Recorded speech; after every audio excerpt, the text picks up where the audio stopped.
ایک تھی شہزادی مریم فاطمہ۔ مصر کے جنگل میں ایک شہزادہ چند بکریاں چراتا اور ان سے حاصل ہونے والے دودھ اور جنگل کے پھلوں پہ گزارا کرتا۔ وہ تھا شہزادہ، مگر نہ تو اس میں شاہوں والا غرور تھا اور نہ ہی وہ جاوجلال۔ وہ عام انسانوں کی طرح زندگی بسر کرتا، روکھی سوکھی کھاتا، بیشتر وقت اپنی رعایا کی خدمت اور خدا کی یاد میں بسر کرتا۔ اس کی نیک چلنی کا پوری ریاست میں چرچا تھا۔ اسے یہ خصوصیات اپنے رحمدل باپ سے وراثت میں ملی تھیں۔ ایک دن شہزادہ معمول کے مطابق رعایا کے مسائل سننے کے بعد جنگل میں دنیا سے بے نیاز خدک کی آدم مہ تھا کہ اس نے دیکھا کہ ایک غریب لکڑہارا اپنے گدھے کو ساتھ لیے ہوئے لکڑیاں کاٹ رہا ہے اور اس سے باتیں بھی کیے جا رہا ہے، حالانکہ اسے معلوم تھا کہ نہ تو گدھا اس کی بات سن رہا ہے نہ ہی سمجھ رہا ہے۔ اور پھر وہ زارو قطار رونے لگا۔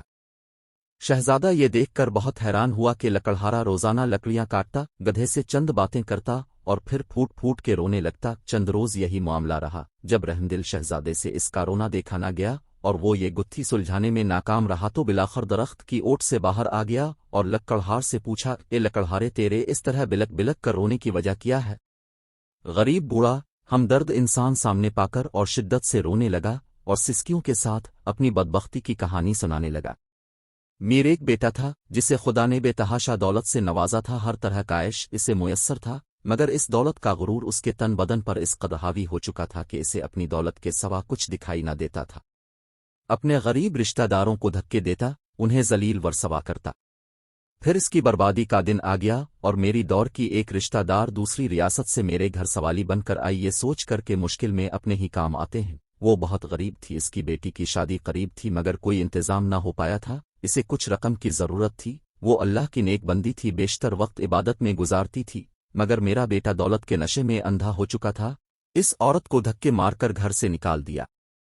یہی وہ وقت تھا جب ہماری بربادی شروع ہوئی۔ اسی رات سرخ آندھی چلی، بجلی کڑکی اور تیز بارش ہوئی میں اور میرا بیٹا اپنے نرم بستر پر میٹھی نیند سو رہے تھے، اور وہ عورت پوری رات ہمارے دروازے سے لگی روتی رہی۔ شدید طوفان اور رات کے گھنے اندھیرے میں دوسری ریاست واپس جانا اس کے لیے ممکن نہ تھا، اور وہ ضعیف عورت پوری رات اس طوفان مقابلہ کرتی رہی اور میرے بیٹے کو رحم نہ آیا۔ صبح جب میری آنکھ کھلی تو مجھ پہ قیامت ٹوٹ پڑی۔ میرا بیٹا گدھے کی صورت اختیار کر چکا تھا، گھر کا سارا سامان آسمانی بجلی گرنے سے جل کر خاک ہو چکا تھا، سب کچھ برباد ہو گیا تھا۔ اس سب میں میرا قصور یہ ہے کہ میں نے اپنے بیٹے کو غرور و تکبر کرنے سے نہ روکا، برائی کی طرف بڑھتا حوالف کا کوئی قدم نہ روکا، اور اب یہ عالم ہے کہ میں جنگل سے لکڑیاں کاٹتا ہوں اور اپنے ہی بیٹے پہ لاد کر بیچنے لے جاتا ہوں، اور اسی سے ہم باپ بیٹے کا گزرا چلتا ہے۔ یہ سن کر شہزادے کی آنکھیں نم ہو گئیں اور وہ لکڑہارے سے مخاطب ہوا، اے ضعیف انسان، تو نے بہت ظلم کیا۔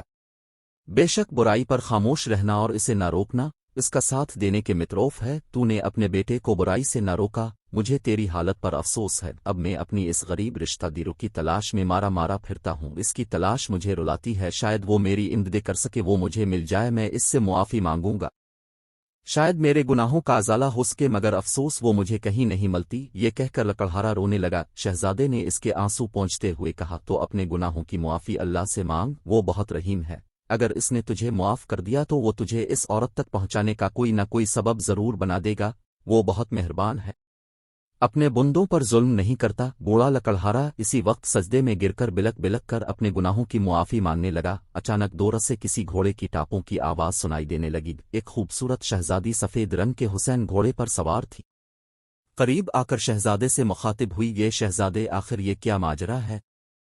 شہزادے نے بوڑھے کی رام کہانی شاعری کو سنا دی۔ شہزادی کی آنکھوں میں آنسو جاری ہو گئے اور وہ گھوڑے سے اتری اور لکڑہارے سے کہنے لگی، میں ہی وہ لڑکی ہوں جس کی ماں تیرے در پر سوالی بن کر آتی تھی، مگر اے بدبخت، تیرے مغرور بیٹے نے اس نیک عورت کی زندگی ہی چھین لی۔ ساری رات تیرے دروازے پر تیز بارش میں طوفان کا مقابلہ کرتی رہی کہ شاید تجھے رحم آ جائے۔ بالآخر تیز بارش کی ٹھنڈی بوندوں کو وہ بوڑھی جان برداشت نہ کر سکی اور دنیا سے چلی گئی۔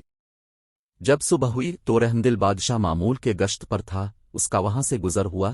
وہ میری ماں کو جب گھر لایا تو ماں کی لاش دیکھ کر میرے پیروں تلے سے زمین ہی نکل گئی، اب میرا سہارا کوئی نہ تھا۔ بادشاہ یہ سب دیکھ کر بہت پریشان ہوا، بالآخر اس نے مجھے اپنے ساتھ لے جانے کا فیصلہ کیا۔ کچھ عرصہ میں اس کے محل میں رہی اور اس نے مجھے نیک لڑکی پا کر اپنے بیٹے سے میری شادی کرا دی۔ شاید یہ میری ماں کی دعاؤں کا نتیجہ تھا جس نے میری خاطر اپنی جان قربان کر دی، اور اس رب نے مجھ غریب کو فرش سے اٹھا کر عرش پر بٹھا دیا، اور اس نے ایک شہزادے سے میری شادی کرا دی جو اس وقت تیرے سامنے کھڑا ہے، اور تجھے تیرے مغرور بیٹے کے کرموں نے عرش سے فرش پر گرا دیا۔ خدا کی قدرت دیکھ کر لکڑہارا شرمندگی سے زمین میں گڑتا جا رہا تھا اور رو رو کر شہزادی سے معافی مانگی۔ شہزادی بہت رحمدل تھی، لکڑہارے کے آنسوں سے اس کا دل بھر آیا اور اس نے اس کو معاف کر دیا۔ خدا کی قدرت، لڑکا اس لمحے اپنے اصل روپ میں واپس آ گیا اور خدا کے حضور سجدے میں گر گیا اور شہزادی سے بھی معافی مانگنے لگا۔ شہزادی نے اسے بھی معاف کر دیا۔ بالآخر دونوں باپ بیٹا اپنی جھونپڑی کی طرف روانہ ہو گئے۔